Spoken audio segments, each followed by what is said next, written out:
We have finally got to the point in the traffic system where we're going to be setting up automatic spawning of all of the intersection splines as well as all the splines along the roads and putting that into the city and then having cars automatically populate and go through the intersections without any issue. As you can see here, at a red light, turned green, and he went. Red light, he stopped. And when he turns to a green light, you can see there they go. And that's the same pretty much everywhere. So finally, we're putting it all together, bringing it into the city gen, and making it actually workable with full intersection support. Yay! Let's get into it. To do that, we're going to migrate our actual traffic system into the other project. Now, aside from the traffic system and the vehicles that we need to migrate over, I also need to make sure that the collision settings are the same. So under Edit, Project Settings, and Collision, we need to make a note of this and recreate this. So the easiest way to do that is to just double click, select all this, Control C to copy it. Then in our actual project, go to Edit, Project Settings, also go to Collisions,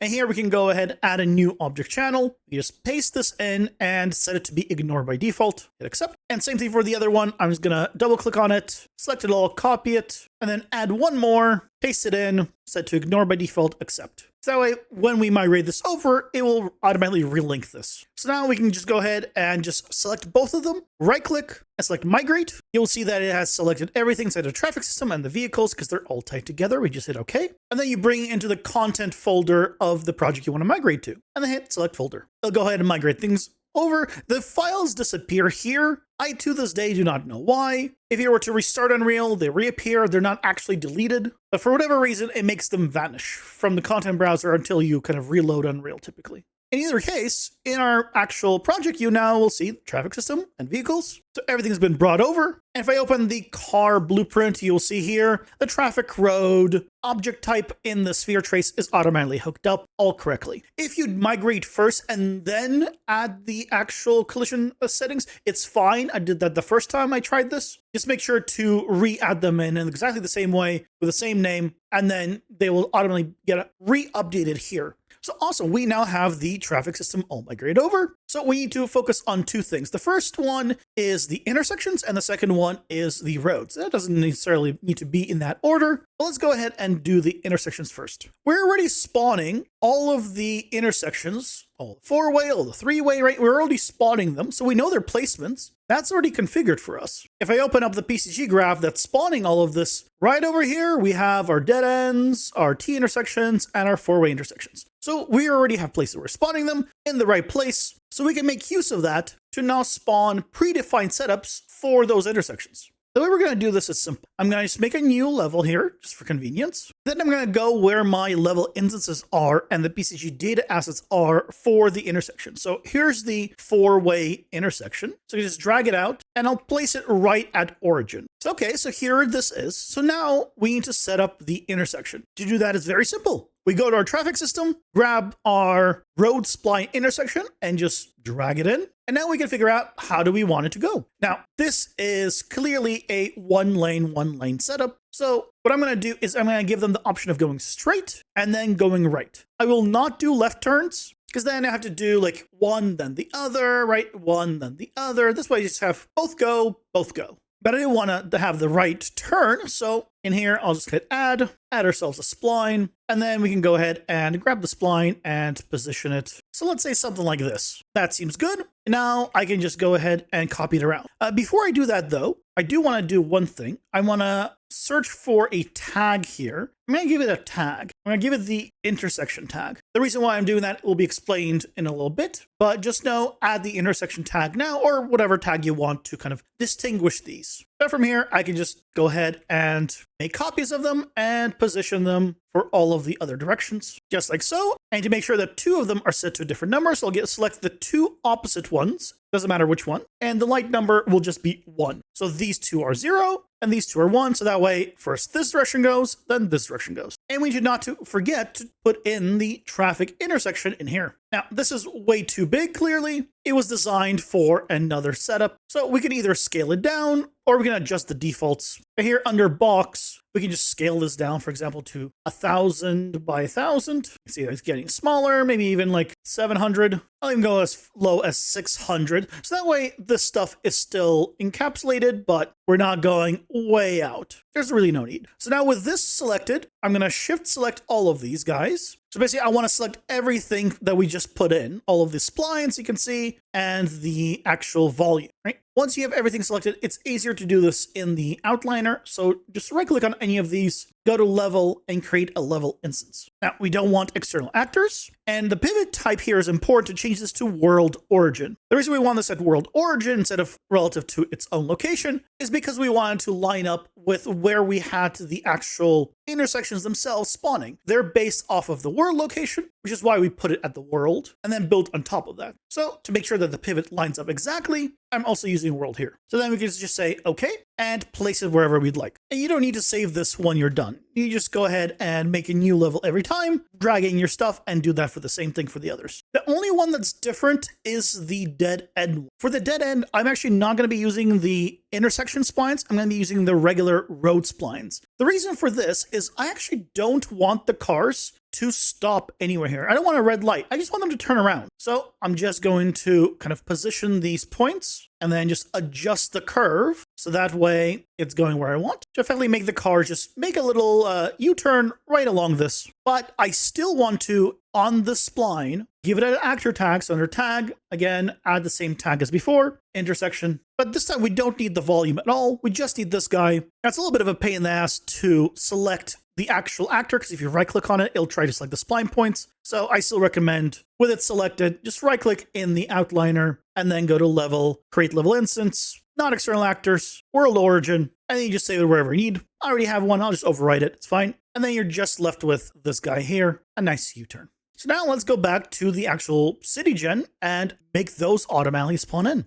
Open up the PCG graph for the city spawning. And now let's go ahead and start spawning in the intersections. So right after we've copied the intersections to where we needed to, we know the locations of them. I'll just grab out of this 4-way intersections and I'll just drag out. I'm going to do a collapse points just to make sure there's no overlapping points. Give it a nice large radius of 1,000. That should be plenty. And then one thing I want to make sure is I do an apply scale to bounds. So that way any scale information gets reset, because I don't actually want to adjust the scale of these guys. And after that, it's just as simple as using a spawn actor. So on the template actor class, as you might imagine, it is just a level instance. I'm going to turn on allow actor editing. And now under template actor level, you can just plug your thing in. So I just hit the arrow here with the 4-way intersection spline selected and just plug it in. And just like that, you'll see that now there it is. It is now being spawned in. Now I have the old spline system. Let's disable that. We don't need that anymore. So let's go here to the setup where we're using the zone graphs. And I'll just go ahead and disconnect that entire thing. It does not need to exist anymore. Let's comment it as old zone graph setup. And now we have our actual intersections, right? In only the 4-way locations. We don't have the T intersection still set up, but that's okay. To do that, you just copy it, paste it here from the T intersections. Same thing. Only difference is we want to change the level here. I'll plug in the T intersection one here, and we'll do the same thing on the dead ends. Although I believe I'm not using any dead ends currently in this level. Same thing, dead ends, intersection splines. And now if we take a look, we can see here, there's our 4-way intersections and there's our T intersections. Everything is being spawned in. And just to note, I've made it so this way it goes left and right. This way goes right or straight, and the other way is just go straight. And to note here, this one is at 0 and these two guys are on 1. It doesn't matter. These can be both at 0. This could be at 1. You can have 0, 1, 2. It doesn't really matter. It just depends on how you have your lane set up and which lights you want to go first or second. So awesome, we have our intersection set up. They're all spawning. You can see they're all the way over there as well. So now let's go ahead and actually get the road spline spawning. Now in our system, in our main graph here, after all the intersections, we were doing some offsets to the roads. And then this is where we actually spawn the spline meshes. So I actually want to make use of this. not the ones all the way at the end here, right here. After this transfer points, we can make use of this. So I can just drag out of here, search for named, past tense, and then you can get add named reroute declaration node. I'll call this something like adjusted split splines. These are the separate splines for the roads, but they've been adjusted a little bit with the resample and the tangents. And that way I can just go maybe down here and grab them and work from them. So we'll just search for adjusted split splines, and then I'll do a bounds modifier. This is mostly to just be able to visualize them easier. So if I change the scale here to set, I'll set them between -10 and 10, and go ahead and press D to debug it. And you'll see here, there's all of our points right along the road. That looks pretty good. The main thing to note is they're a little bit too close to the intersections here. Like, I'd want to get a little bit of more leeway here. So we could just use a difference node and cut out the actual intersections. So on this difference, we'll change it from minimum to binary. And then in our original setup, where we were doing the intersections, we have this intersection points. If I go ahead and debug this collapse point, you can see there it is. That's our intersection here, and it's there on every single one of them. So we can make use of it.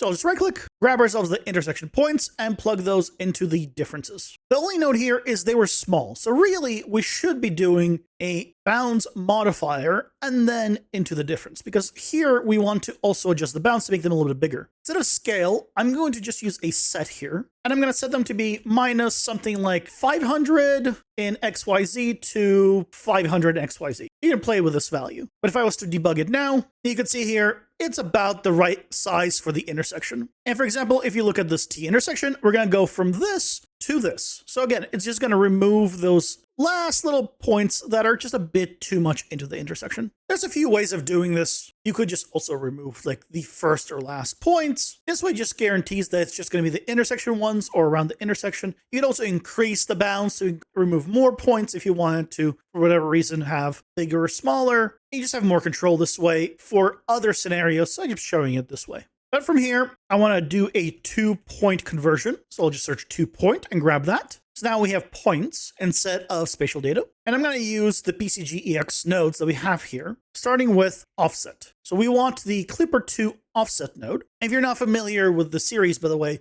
PCG-EX is a free plugin, and the link to it will be in the description below if you don't have it yet. You just go ahead and install it and you'll have access to these nodes. They're super convenient. And actually, to make my life easier in my case, for the offset here, I'm going to say the offset distance is 150. This is based off of the size of your road. So mine's around 300, I believe. So I'm doing it 150 to get it kind of in the center there. Or maybe it was like 350. Either way, like 150 works well for me. You can play around. Basically, if I go ahead and debug this, you'll see here it is offset them. So it's now in both directions.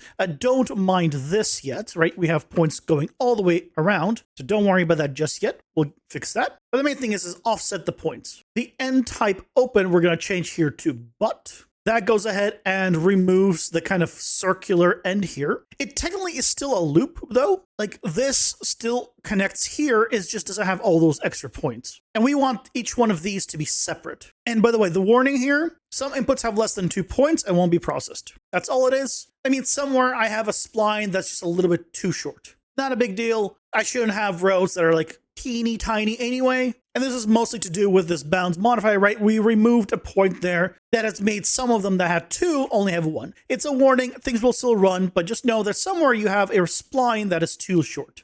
But from here, we need to use another PCG-EX node called split. PCG-EX path split. These are paths, basically splines that are just points, and we're going to split them, and we need a condition here. And the condition is going to be of compare numeric. So PCG-EX filter compare numeric, we're just comparing a number. The number we're going to be comparing is actually set up on the offset. If I go ahead and on the offset node, open up the output and then open up flags, I can turn on the joint flag name. And now I have this variable called joint type. And now I can check here, is joint type equal to 1?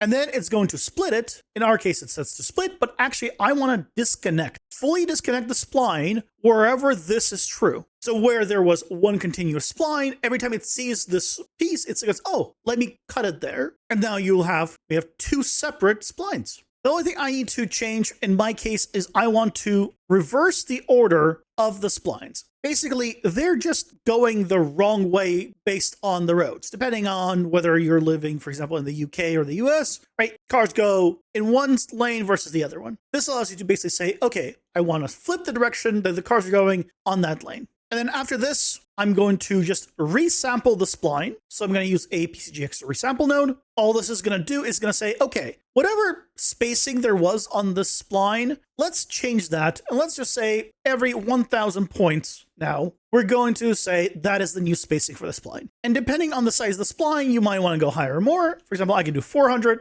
It really depends on your setup. Let's set it to 400, a little more intricate of a spline. But after that, we just drag out and do a create spline. The main thing here, though, is under create spline, we're changing it from create data only to create component. I want an actual component for this PCG graph. If I go ahead and select it in the outliner now, you'll see there's our components. There's our spline components. Ta-da! And with it selected, you can now see all the splines as well in the world. You can see how they've been separated out, each one its own little setup here. And that's looking pretty good to me. And you can see right here, there's one section here that's just way too short. Really, these should not be this close together. But if I want to, I could just use a resample node here on the adjusted split splines to make the spacing a little bit closer, and then I can get away with a bit more. So for example, if I copied this here right before the difference node and did something like this, and then resample it to something like 200 maybe here before the difference node, you'll see there's our splines now here. So now it's just fine, it's able to get those because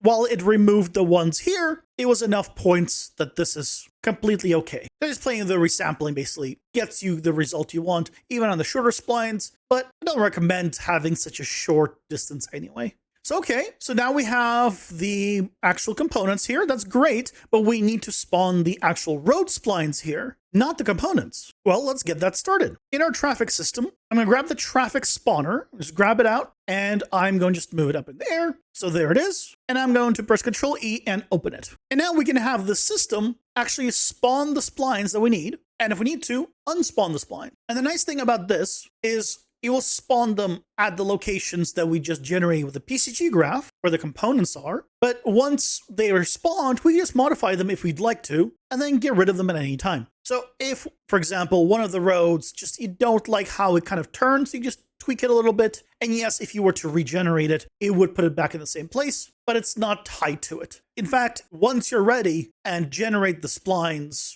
in your actual setup, you could remove the actual PCG component spawning section entirely. It's only needed to generate the splines once, really. So let's get started. We're going to need two functions. The first one is going to be generate roads, and the second one is going to be clear roads. I'm going to start with the clear roads because when I generate them, I want them first to remove them, then generate new ones. So we'll start with clear roads here. And here, I'm just going to do a get all actors of class. And the actor is going to be our BP road spline. And then we're going to do a for each loop. So this assumes that we already spawned them in the world. So in the world, for each one, I want to check if they have a tag. So I'm going to use actor has tag. And I'm going to check if it is an intersection tag. Because if it does not have the intersection tag, so if it returns false from the branch here in the Boolean, then I want to take this array element and do a destroy actor. This way, it will clear only the non-intersection splines. Now, if you're wondering why I don't just do an actor compare, for example, I check that it is not equal to the road spline intersection, for example, well, using this method never seemed to work. Now, it works normally if you just have it in the world, but I think when you have it inside of the level instance specifically, it's not able to actually understand the child versus the parent. And so it always returned that every single intersection spline was just a road spline. And because of that is why we added the intersection tags. So now we could say, okay, the intersection ones, don't remove them. So again, we'll re-plug this in. If it is false, go ahead and destroy the actor. So that's the clear roads. Now for the generate roads, we want to start with first clearing the roads. So that way we don't duplicate create them. And then I'm going to need a reference to the volume that we're using. So I'll make a new variable here. I'll call this PCG volume, and its type is going to be of a PCG volume object reference. And I want to make sure that it is exposed by hitting the eye icon. Then we can go ahead and grab it, drag it out, and then get components by class. Now we want the plural one, the components, plural, by class. And as you might imagine, the type is of a type spline component. So we are now able to get all of the spline components that were spawning there. And then based off those, we'll do a for each loop, and we're able to now get the information from it. Now to make my life easier, I'm just going to right click on this and promote it to a local variable. I'll call it something like reference spline, so I know which spline I'm currently working on as I'm doing the loop. And now I need to know, first of all, its location and rotation. So from here, I'm going to do get location at spline point. I want to know where is its first spline points in world space. And I also want to know the rotations. I'm going to do get rotation at spline point, also world. So basically, the very first point, where is it in the world for its location and rotation? Because we're going to be using that to do a spawn actor from class. As you might imagine, we're spawning in the DP road splines. And all we need to do is just right click on the spawn transform, split it, and plug the location into the location and rotation into the rotation. So awesome. This is going to set up the actual road spline here to be spawned, but not the actual points on it. So now let's work with that. I'll right click on this, promote to a local variable. I'll call it something like spawned spline. So we have a reference to it just for now. This is also the point where you can make an actual record of the spawn splines for like global keeping. So you don't have to do a get all actors of class. I'm showing it this way just so we can get the system up and running. And later on, we can go ahead and make it a little more optimized. So for the spawned spline actor, we can do get spline and get the actual spline component all the way in the bottom here under variables default get spline. And I'm going to clear it. So I'm going to search clear or do clear spline points. Go ahead and remove all of the spline points because we're going to be adding them back in ourselves. So cool. We now have an actor with no spline points, but now we can use the reference spline and add them in. So we'll grab the reference spline, drag it in, and I want to know how many spline points there are. So get number of spline points. And we want to go ahead and subtract 1 because it is starting at 1, not at 0, because we're going to be using this for a for loop. And we want to do a regular for loop. And that's why we have this -1. So that way, the first one is going to be actually index 0. So for each one of the points, let's do a loop. Let's go through them. And again, I'll promote this to a local variable. I'll call it something like spline point index. Again, just for convenience here. And now we can start re-adding and creating those points. So on the spawned spline, let's grab that. We're going to get the spline component. So get spline, again, all the way on the bottom here. I'm just going to drag out and search for add spline point. We don't need to do add spline point and index because it has already been cleared. They're just going to go in order anyway. So we're just going to do an add spline point here. And we need to get the position. The position is going to be off of our reference spline,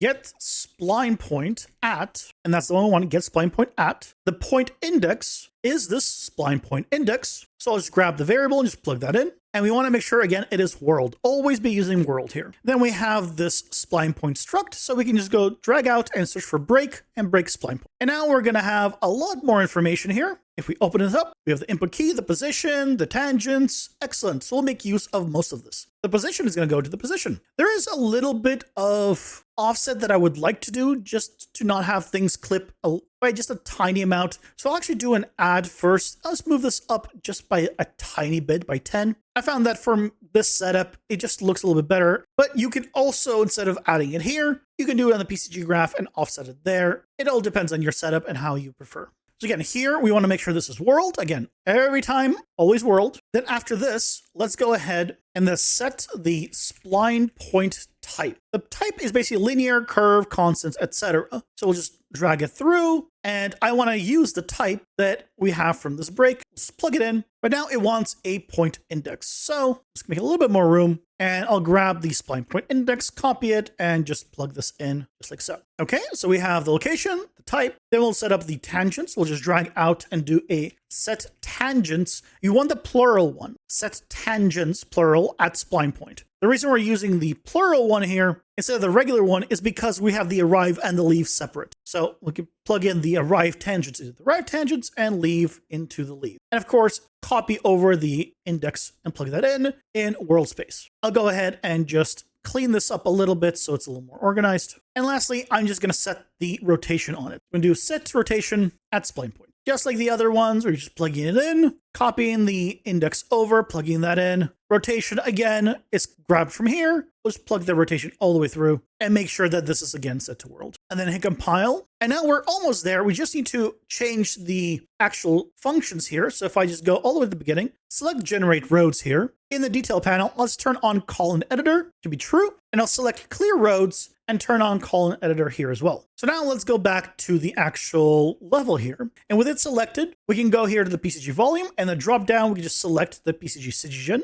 And you see here are the two buttons. So we can click generate roads, and bam, we have our roads. Cool. Let's take a look. Let's go ahead and select one of these, move it over. Oh, what happened to the road? Why is it short now? Huh. Well, that's not good. Okay, let's just check. Let's go ahead and reselect it and click clear roads. There they all go. And you can see here the intersection ones have remained. We'll go generate roads again, and yeah, it's back to being normal. So what's going on? Well, it's actually a very simple fix. Anytime you spawn splines like this, and then move them, they will break. The way to fix that is very simple. Just go ahead and select the blueprint, press Ctrl E to open it up, or just open it from the content browser. And all we need to do is just in the blueprint, go to the spline here, in the detail panel, search for construction. We want to turn on override construction script to be true. And with it being true, we can now, with it selected, just move it up, and you'll see it has maintained the spline. We can now just move it wherever we want if we wanted to. And just like before, we can still select it, hit clear, or hit generate. It doesn't matter. It will now put it back where it was. Now, one thing to note, if you're messing with stuff and you get to the point where you might have multiple of them spawning, the reason that can happen is if in your PCG CityGen here, you just have bugged splines that kind of have locked in. So the easy fix for this is just to take all of your splines, just select the first one, scroll down, shift select the last one, press delete. They're all gonna go away. And then with it selected, click refresh, and it'll just go ahead and regenerate them properly. So if any time you have multiple of them, it's just because it kind of has cached them. And so when it's generating new ones, it's not realizing that, oh, those are already there. Well, I just lost information about them. So just delete them, hit refresh, everything's back to normal, and we're good. So now let's take a look. If I press Alt-S to simulate, okay, there's some cars. They don't have very many cars, but the intersections are working. It's really hard to see. Let's increase the cars. We'll select the traffic spawner and number of cars, let's say 200. And now let's go ahead and simulate. Okay, there's our cars, and there they go. Look at that. Green light, and he is gone. Now, it's simulating, so it's assuming that the player is there, which is why the roads aren't changing here. And if we take a look here, green light, but this hasn't moved. The reason is there's a bit of too much distance here, but here it was okay. So let's go ahead and address that, so that way we don't have issues with intersections like this, where the points just are a little bit too far. It's a very simple fix. We'll just open up the traffic intersection blueprint. And over here, when it is on drive, instead of doing a sphere trace, we'll do more of a line trace in terms of like having a distance. So from this box component, I'll drag out, I'll get the forward vector so we know which way it's facing. And then I'll say, just go ahead and multiply it by a float. So we'll just right click, convert to float, multiply it by negative 500. So that way it's facing backwards basically by 500 units. And let's go ahead and add it back to the original position we're going to be using right here. And that will be our new start. And if I go ahead and just turn on for duration here and compile, we can take a look and see how it is. So here it is. And you can see now it is actually tracing quite a big distance there. So the distance there is bigger, so we have less issues. Okay, here comes some cars on a red light. Okay, let's see how this turns out. It's a red light for them right now. These guys are going just fine. And there we go. Green light, and there they go. And one other actual fix I want to show here is in scenarios where cars might kind of get stuck because they sense a car a little bit too close together, because the lanes here are closer together than what I had in our little demo scenario. So if we see if this car turns right, and it does, it has hit this one. It has sensed it because of our car check radius being too high. And same thing, this one is now seeing this one because their lanes are just too close. The easy solution to fix this is just on the trace for car function, we just need to change the radius here from 100 to, let's say, something like 20.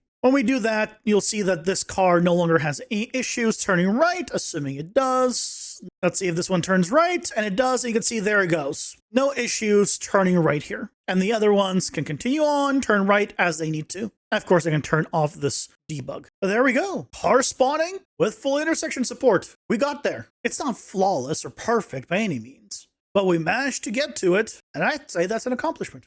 Now, that doesn't mean that that's it, that's over. There's still things that we need to improve here. But for a little while, we're going to take a breather here and go back to some PCG videos. It's been a little bit since we've done those, and then we'll come back here at a later point, once we go ahead and revisit the city as well. If you'd like to check out this project file for yourself, it'll be available on Patreon, where you can join these wonderful people here in supporting what I do. It really means a lot. And if you'd like to join the community, the link to which is in the description below as always. And if you're curious how we got to the city that we have now, I recommend starting from here, so you can create a city for yourself now with a full traffic system.